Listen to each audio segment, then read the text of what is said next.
Hi, I'm Dr. Matthew Norton, founder of People Plus Purpose, and your host on this episode of the Truth Behind Dentistry podcast. And today I am very excited to be joined by Dr. Jarod Johnson. Jarod has a degree in biomedical engineering and his DDS from the University of Iowa, as well as a certificate in pediatric dentistry from the UNLV School of Dental Medicine. He is a fellow of the American Board of Pediatric Dentistry, is in private practice in Muscatine, Iowa, and provides education through pediatric dental seminars. So welcome to the podcast, Jarod. Yeah, it's great to be on, and I'm really excited to tackle this topic that we have in front of us today, and I hope we can help a lot of people out today. Well, that's my hope and expectation too. I've been looking forward to this because I have a little bit of a feel for the topic that we're going to explore and a little bit of your passion for it. So before we get specifically into that, is there anything else maybe that you can, I gave this snippet of your life, of your accomplishments right there. So what else might you want to share about yourself, and maybe also what inspired you into dentistry in the first place? Yeah, so that's a great question. Both my parents are actually dentists. My mom's a periodontist, retired now, and my dad's an endodontist, retired now, both in academia. Okay. And my uncle was a dentist, private practice, and he had a really nice office at the time in Florida back in the day and was very successful with it. And I kind of wanted to be more like him in the private practice sector. And now I've accomplished that. I opened my own office from scratch 7 years ago, and I've done exactly what he did. And it's just great to create things, growth. And now I'm kind of segueing a little bit more. I'm still going to stay in private practice here, but I purchased a company here last year for online CE and hands-on CE pediatric dental seminars. The website's Pediatric Dental CE. We do, oh gosh, I've already given more CE, I think, than I this year than I have in, gosh, I don't know, probably my whole lifetime. But we do 3 different courses usually online for free. We got a study club, and then we have on-demand, kind of like a Viva Learning too. You can get some CE there, and then hands-on courses are really what I'm looking forward to. I got a 3D printer, and I 3D print the cases that we're going to do. So you could work on an actual kid's teeth, not a perfect typodont from dental school. So we can dial up the difficulty a little bit on those. I like that. And I like it that, I mean, you still have the passion for dentistry and are keeping that going, but you've recognized that there's other things that you have in you that you want to contribute, and not waiting until some future time when you're more finished with practice, if there is such a time, and just taking that on. So good for you. I'm always excited when people invent and reinvent and kind of follow their heart and their interests in that regard. So that's awesome. I was listening to, I think it was, not Judy Holler, Mel Robbins, and she goes, I love audiobooks, books on tape. They've really helped me out a lot, but there is no right time. There's right now. Like, there will never be a right time to do this. Like, I am so busy with work and this company on the side, like my little side hustle. It's like, I can't even get things straight. So, but I'm doing it because it's what I want to do, and I'll figure it out. And when I make the mistakes, I'll learn and move forward and keep progressing. And versus waiting for what? Waiting for me to get old and then there's no time to do it. Right. If I want to do it, if there's something you really want to do, you can do it. I think that you just like drop the mic right there, and we call it good. We're done with our conversation today. That encouragement, that action, call to action, really, for living a life, I think was worth the price of admission for today's conversation. I think there's way too much waiting until some other time. And I mean, I feel the same way. The best things I've ever done have been things I felt probably ill-equipped to do at the time. I didn't have the time for, and turned out to be amazing by being willing to walk into it and kind of take it as it went.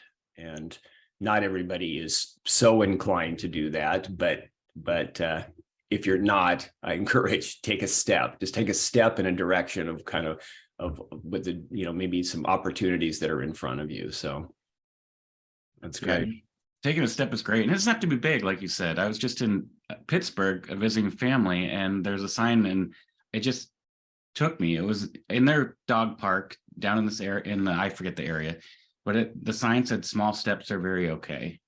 And I think that's true. So what you hit on there is just, I mean, it doesn't have to be going all the way. It can be move. And if it's a step in the wrong direction, you can just step another way. That's right. That's right. Yeah, no, that's really good. And I'm fairly comfortable with walking into something, not knowing altogether, not thinking I know where it's going to go and what is the full extent of the outcome that I'm expecting. And again, some people need to kind of plot the course to feel more comfortable in that, and can kind of lay out the dots to be able to get there. That's not my tendency, but even so, even if that is your tendency, I think it's important to keep moving. I think it's important to keep moving. And I've certainly learned in my life with loss that I've had that there is no guarantee of tomorrow. So we project this long future that may or may not occur, right? So, and maybe that's a reasonable segue into some of the things that we want to talk about relative to your passion for mental health. So I guess the starting question is, why should healthcare professionals be concerned about mental health in the first place, especially if you're not in a mental health career focus, maybe? Yeah, that's a great question. I think there's a lot of things that we need to understand as healthcare providers. A lot of times, if you look at being a dentist or being a dental hygienist or even a dental assistant, a dental provider, you're respected in your community.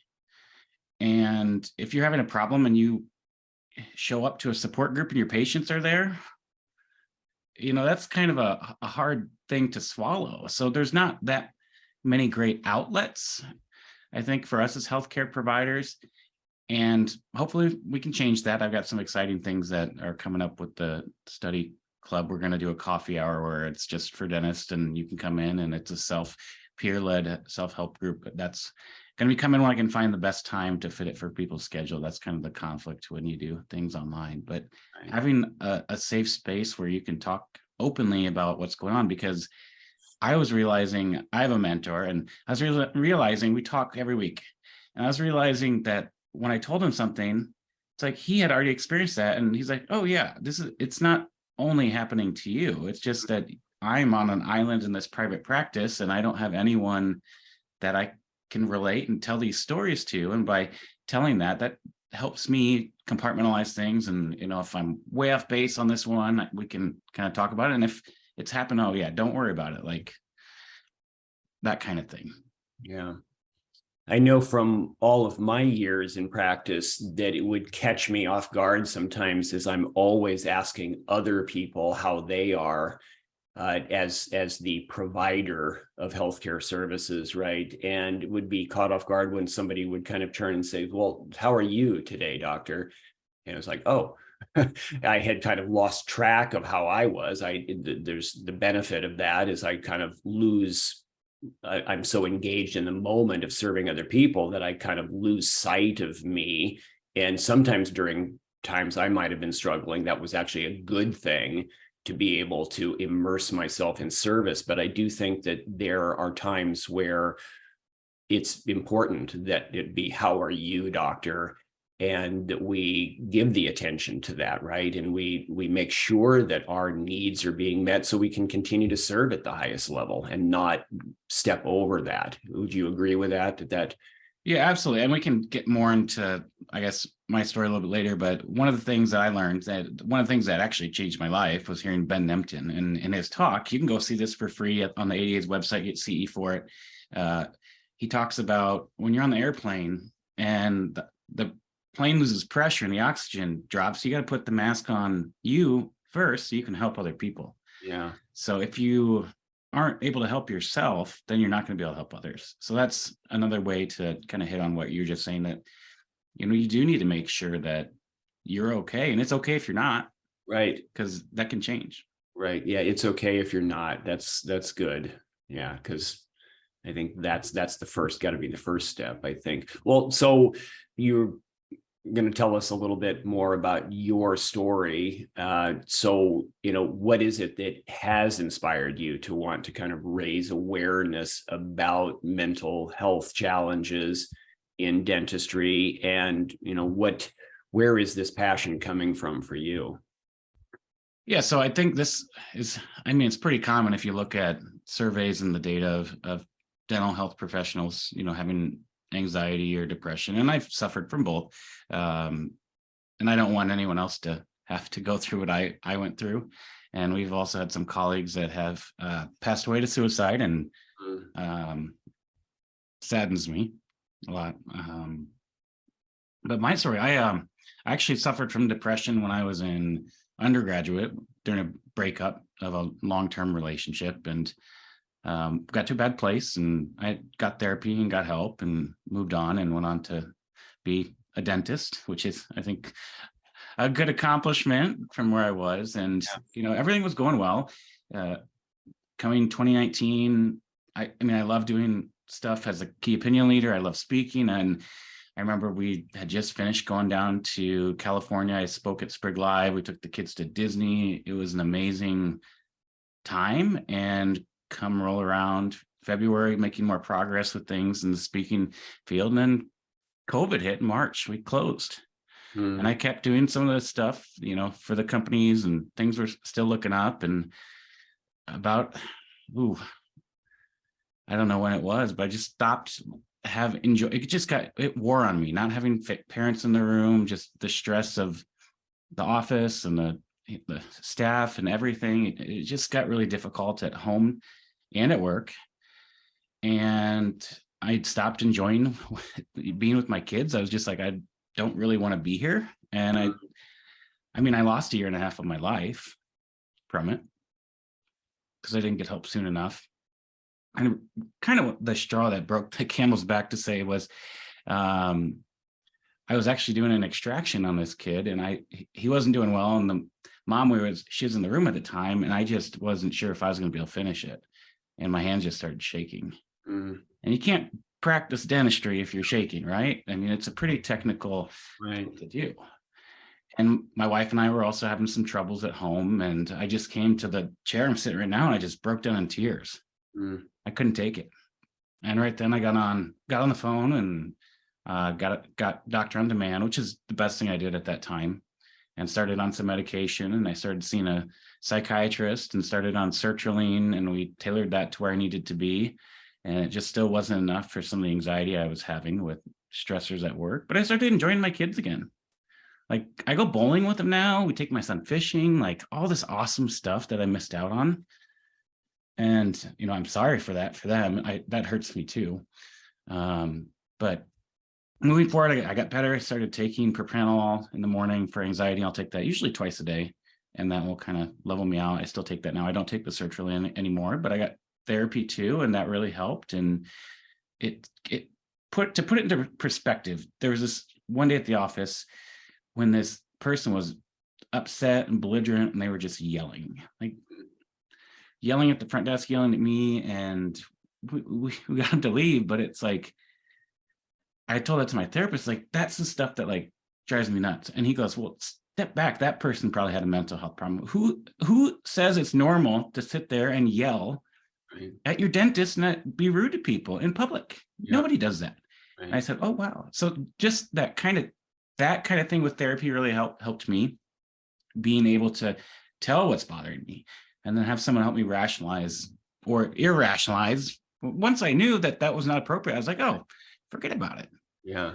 So, but that's kind of my story. And the reason I'm passionate about this is because a lot of people don't talk about it, which is understandable. If we have high blood pressure, we talk about that.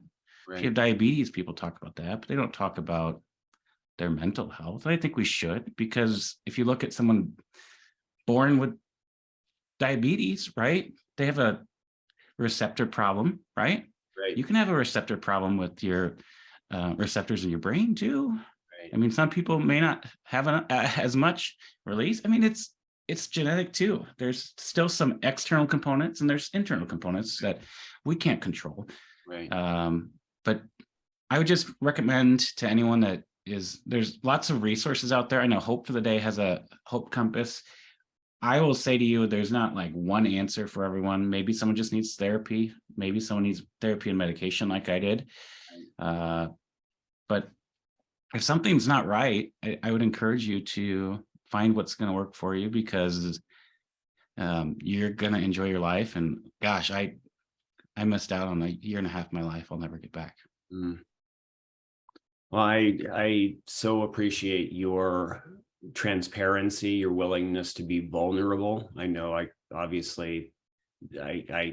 feel your emotion in this, and that's understandable as well, right? But you're willing to talk about it, and I think that's really important, because you're right. Who says we're supposed to be okay all the time?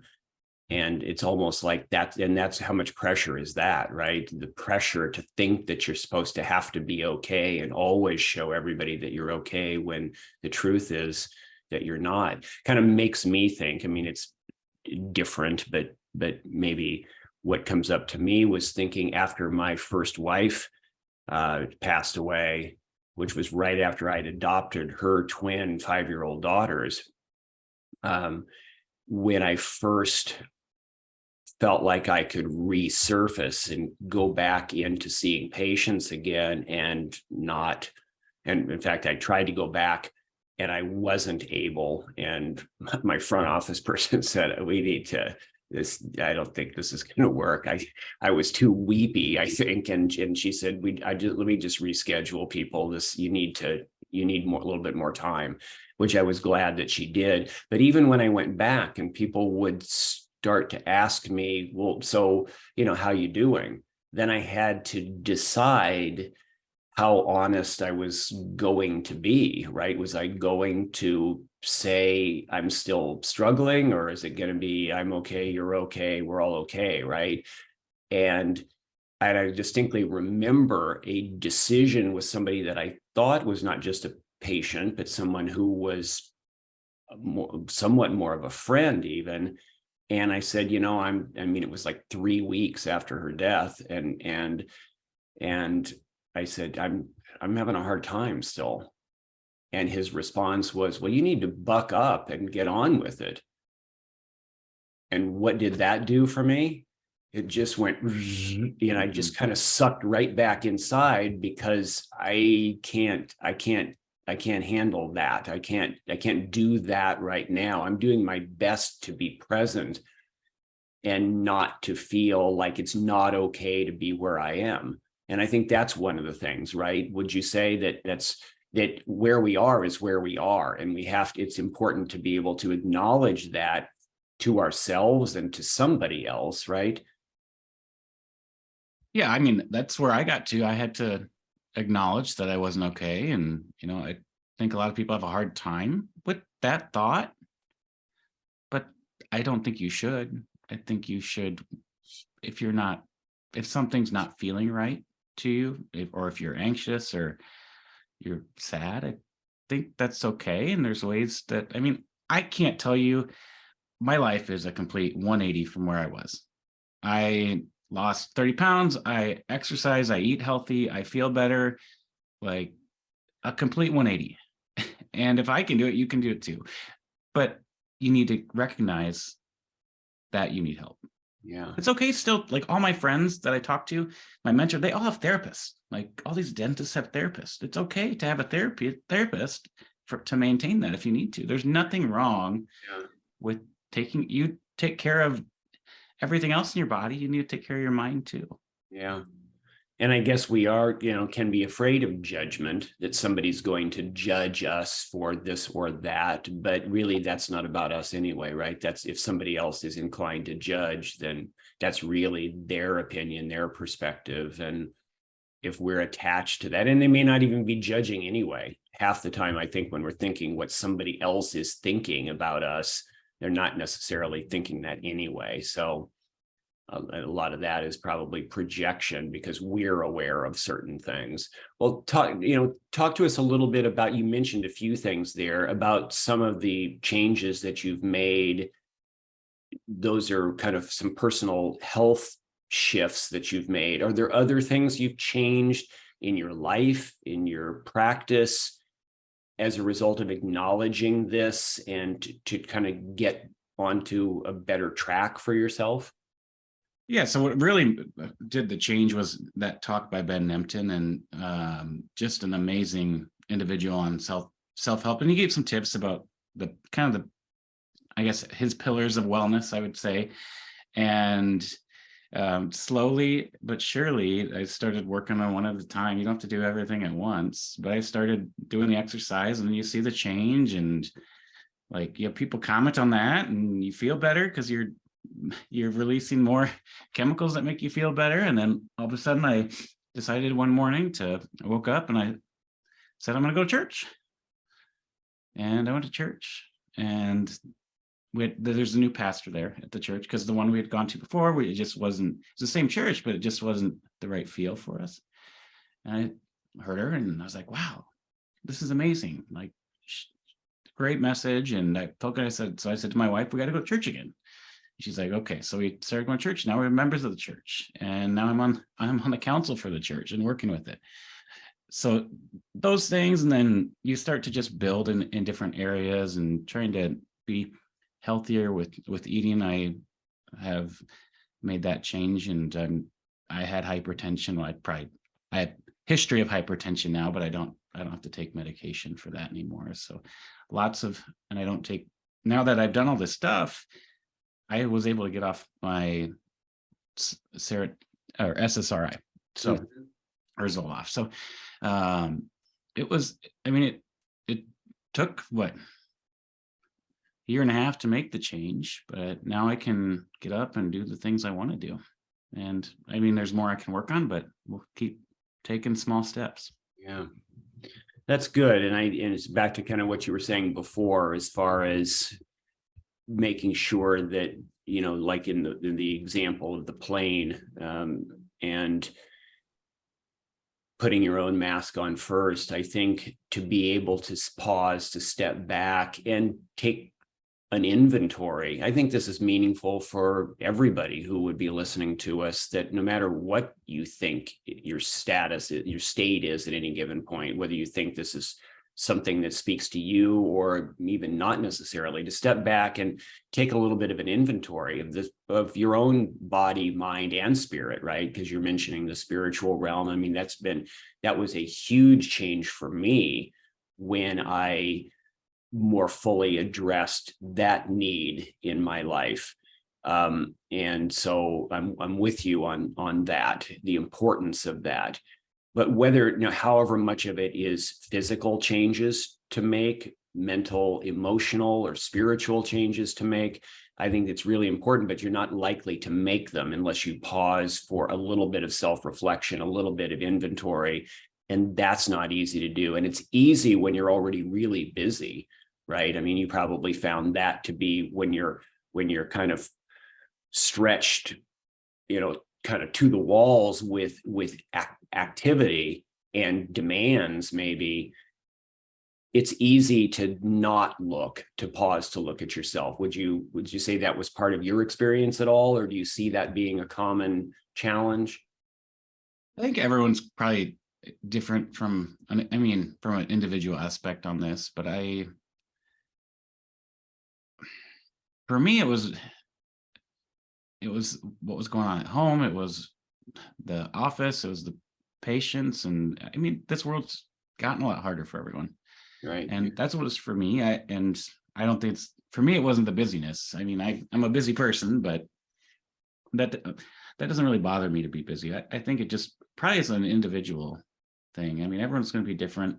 We all have different external factors going on. And I think there can be multiple ones that can make it difficult for us as individuals.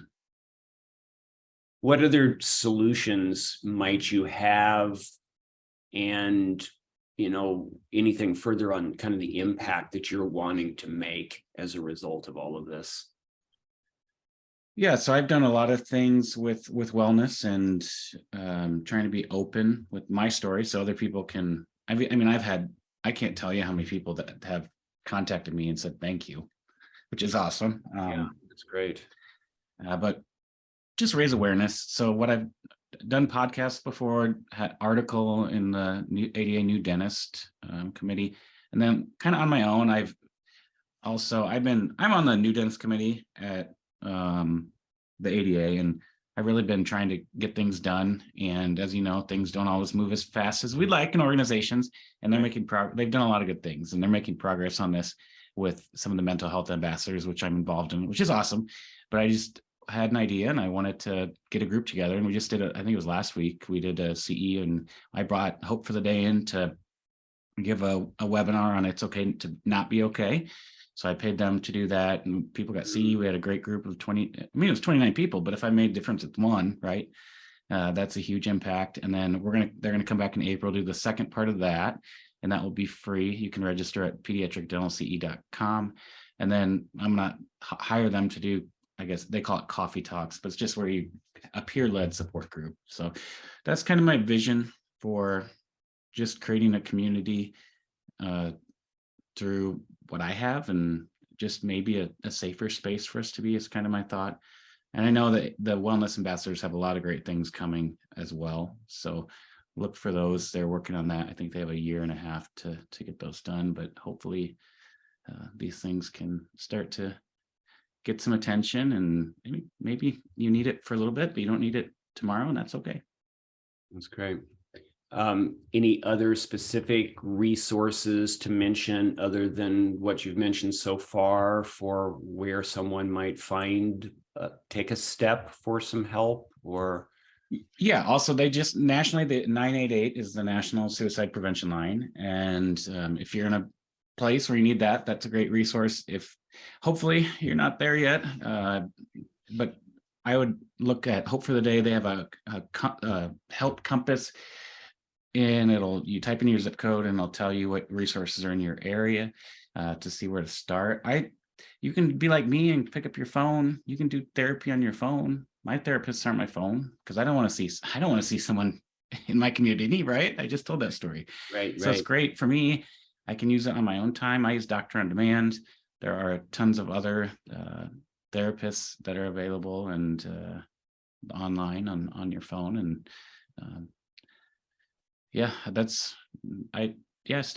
still get help.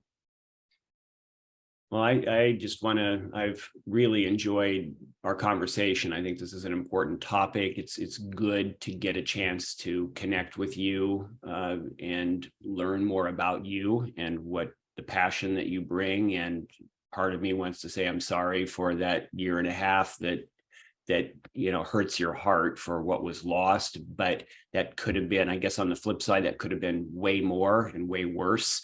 So I'm proud of you for those decisions and your willingness to act, to begin to turn this with whatever you had in you to do it and reach out to get the help. So I guess that's my positive turn on what was lost, right? And I think that there can be restoration and a making up for, maybe the time that the locusts ate, so to speak, right?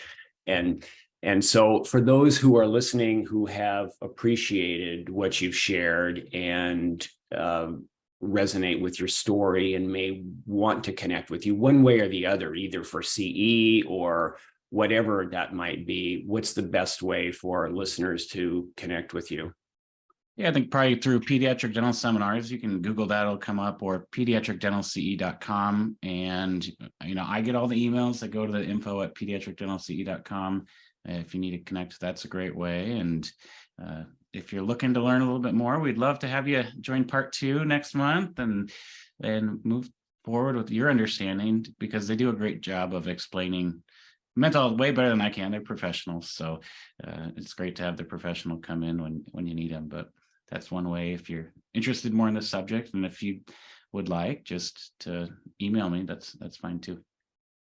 Well, thank you, Jarod. I appreciate your time and appreciate your openness to discuss this. And I'm trusting that this is exactly what somebody needed to hear today. So thank you for that. And I look forward to further conversation with you.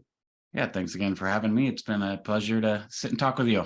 Well, thank you. Thank you. So for everybody listening, this is Matthew Norton from People Plus Purpose. This is the Truth Behind Dentistry podcast, and we have been with Dr. Jarod Johnson. And I hope you've appreciated the conversation. I hope you'll reach out to him to dialogue further. And I look forward to seeing you on the next episode. Thank you.